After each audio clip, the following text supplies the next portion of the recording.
یہ ریڈیو قطر ہے۔ اب آپ نثار احمد انصاری سے اردو میں خبریں سنیے۔ پہلے اہم خبروں کا خلاصہ۔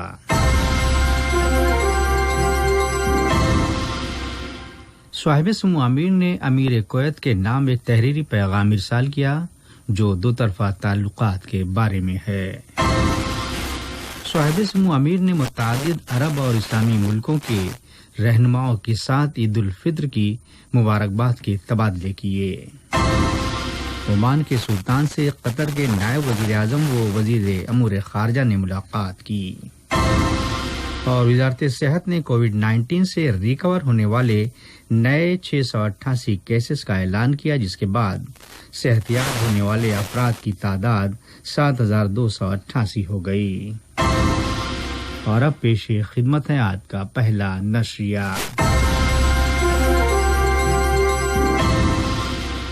بسم اللہ الرحمن الرحیم۔ صاحب سمو امیر شیخ تمیم بن حمد آل ثانی نے امیر کویت شیخ صبا الاحمد الجابر الصباح کو ایک تحریری پیغام ارسال کیا جو دونوں ملکوں کے گہرے تعلقات اور انہیں فروغ دینے کے وسائل سمیت مشترکہ دلچسپی کے دیگر موضوعات کے بارے میں ہے۔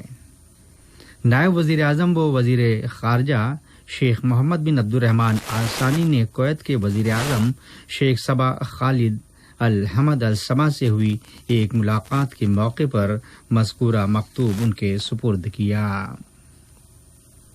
صاحب سمو امیر شیخ تمیم بن حمد آل ثانی نے آج بروز جمعہ مئی کی 22 تاریخ متعدد عرب اور اسلامی ملکوں کے رہنماؤں کے ساتھ ٹیلی فون رابطے کے دوران عید الفطر کی مبارکباد کے تبادلے کیے، جن میں اردن کے بادشاہ عبداللہ دوئم بن الحسین، عراقی صدر ڈاکٹر برہم سیلی، تیونس کے صدر قیس سعید، الجزائر کے صدر عبد الماجد تبون، صدر فلسطین محمود عباس اور صومالیہ کے صدر عبداللہ فرماجو شامل ہیں۔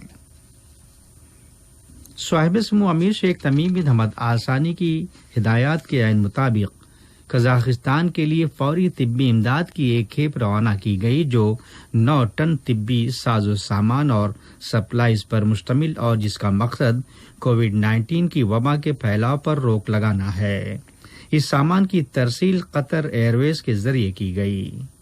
QFFD کے ڈائریکٹر جنرل خلیفہ بن جاسم القواری کا کہنا تھا کہ کورونا وائرس کی وبا کے بحران سے نمٹنے کے لیے دوست ملکوں کی حمایت اور وبا کے عدم پھیلاؤ کے لیے کی جانے والی عدم پھیلاؤ کے خلاف کی جانے والی بین الاقوامی کوششوں میں تعاون کے فریم ورک کی روشنی میں قطر کی طرف سے یہ معاونت بہم پہنچائی گئی۔ خیال رہے آج ساری دنیا کو اس وبائی تھریٹ کا سامنا ہے۔ عمان کے سلطان حیثم بن طارق سے مسقط میں قطر کے نائب وزیر اعظم اور وزیر امور خارجہ شیخ محمد بن عبد الرحمن آل ثانی نے ملاقات کی اور صاحب سمو امیر شیخ تمیم بن حمد آل ثانی کی طرف سے عمان کے سلطان کے نام خیر سگالی کا پیغام پہنچایا، جس میں سلطان اور عمانی عوام کی مزید ترقی و خوشحالی کے لیے نیک خواہشات کا اظہار کیا گیا ہے۔ عمان کے سلطان نے بھی وزیر خارجہ سے صاحب سمو امیر اور قطری عوام کے لیے ایسے ہی جذبات پر مشتمل خیر سگالی کا پیغام پہنچانے کے لیے کہا، جس میں صاحب سمو امیر کی صحت و تندرستی اور خوشحالی اور قطری عوام کی ترقی و بہتری کے لیے نیک خواہشات شامل ہیں۔ تازہ رپورٹس کے مطابق قطری سفیر برائے عمان شیخ جاسم بن عبد الرحمن آل ثانی نے زور دے کر کہا ہے کہ عمان قطری تعلقات ہمیشہ سے ہی گہرے و مضبوط رہے ہیں جو قبائلی رشتے و تعلقات کا نتیجہ ہیں۔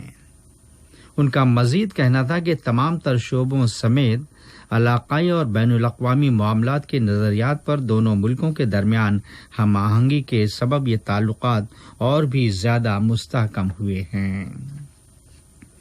عمانی نیوز ایجنسی کو دیے گئے ایک بیان میں سفیر محترم کا اصرار تھا کہ دونوں برادر ملکوں کے مابین مثالی تعلقات ہیں، جس کے لیے عمان کے سلطان حیثم بن طارق اور صاحب سمو امیر شیخ تمیم بن حمد آل ثانی کی خصوصی توجہ کا شکریہ ادا کیا گیا ہے۔ ریاست قطر نے ٹیکساس میں واقع بحریہ کے ٹھکانے پر ہونے والے شوٹنگ کے سانحہ کی سخت الفاظ میں مذمت و ملامت کی ہے، جس کے سبب ایک سیاح زخمی ہو گیا۔ قطری وزارت خارجہ نے دہشت گردی اور تشدد رد کرنے کے قطری موقف کا اعادہ کیا، خواہ اس کے مقاصد اور وجوہات کچھ بھی ہوں۔ یہ خبریں ریڈیو قطر سے نشر کی جا رہی ہیں۔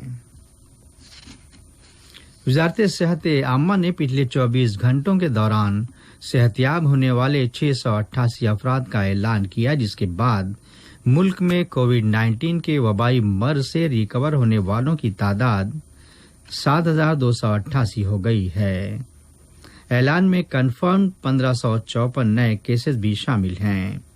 خبر کے مطابق تمام انفیکٹڈ لوگوں کو قرنطینہ میں رکھا گیا ہے اور انہیں درکار ضروری طبی کیئر بہم پہنچائی جا رہی ہے۔ وزیر صحت ڈاکٹر حنان القواری نے عید الفطر کے موقع پر اسٹے ایٹ ہوم یعنی گھروں میں رہیں کی اہمیت پر زور دیتے ہوئے کووڈ-19 کے عدم پھیلاؤ سے متعلق اقدامات کی سفارش کی ہے۔ ڈاکٹر القواری نے عوام الناس کے نام ایک پیغام میں کہا کہ مئی مہینے کے دوران کووڈ-19 کے نئے کیسز میں بتدریج اضافہ اس لیے ہوا کہ اب ہم اس وبا کے دور عروج یا پیک اسٹیج میں داخل ہو گئے ہیں۔ ان کا مزید کہنا تھا کہ عوام میں وائرس کی ٹیسٹنگ کے پازیٹیو نتائج میں اضافے کے بعد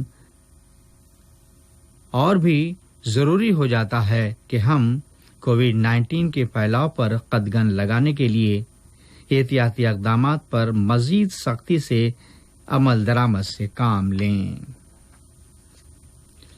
وزارت صحت میں عوامی شعبہ صحت کے ڈائریکٹر شیخ ڈاکٹر محمد بن حمد آل ثانی نے وثوق سے کہا کہ حال ہی میں متعارف کردہ ایتھریج ایپ کا مقصد معاشرے کو کووڈ-19 انفیکشن سے محفوظ رکھنا اور اس کے انسداد کے اقدامات کو مضبوط بنانا ہے تاکہ ملک میں وائرس کے پھیلاؤ کو محدود کیا جا سکے۔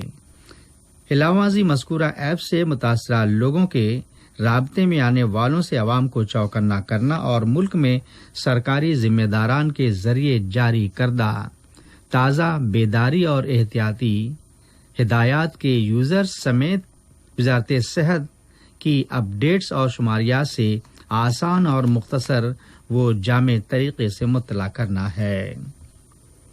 دریاسنا حمد میڈیکل کارپوریشن میں متعدی امراض کے مرکز کی میڈیکل ڈائریکٹر محترمہ مونا المسلمانی کا کہنا تھا کہ سینٹر کی طرف سے کووڈ-19 کے مریضوں کے علاج کے لیے ایک پروٹوشیو تیار کیا گیا ہے جو جدید اور مخصوص گلوبل اسٹڈیز کی بنیاد پر مبنی ہے۔ اور وزیر بلدیہ و ماحولیات انجینئر عبداللہ بن عبدالعزیز بن ترکی الصبئی نے امریکہ کی بڑی کمپنیوں کے ایگزیکٹو سربراہان، امریکہ قطر بزنس کونسل کے اراکین کے ساتھ ایک ویڈیو کانفرنس میٹنگ کا اہتمام کیا، جس سے قطری ویژن برائے پائیدار فوڈ سیکورٹی، ماحولیاتی استحکام، جدت اور سرمایہ کاری کے امکانات سے ہے۔ وزیر موصوف نے فوڈ سیکورٹی و سیفٹی کے تعلق سے موجودہ ڈیولپمنٹ کا خلاصہ کرتے ہوئے اشارہ دیا کہ یہ تمام موضوعات قطر نیشنل ویژن 2030 کے اہم عناصر کا حصہ ہیں۔ آج کا نشریہ ختم ہونے سے پہلے اہم خبروں کا خلاصہ ایک مرتبہ پھر سماعت فرما لیجیے۔ صاحب سمو امیر نے امیر کویت کے نام ایک تحریری پیغام ارسال کیا جو دو طرفہ تعلقات کے بارے میں ہے۔ صاحب سمو امیر نے متعدد عرب اور اسلامی ملکوں کے رہنماؤں کے ساتھ عید الفطر کی مبارکباد کے تبادلے کیے۔ عمان کے سلطان سے قطر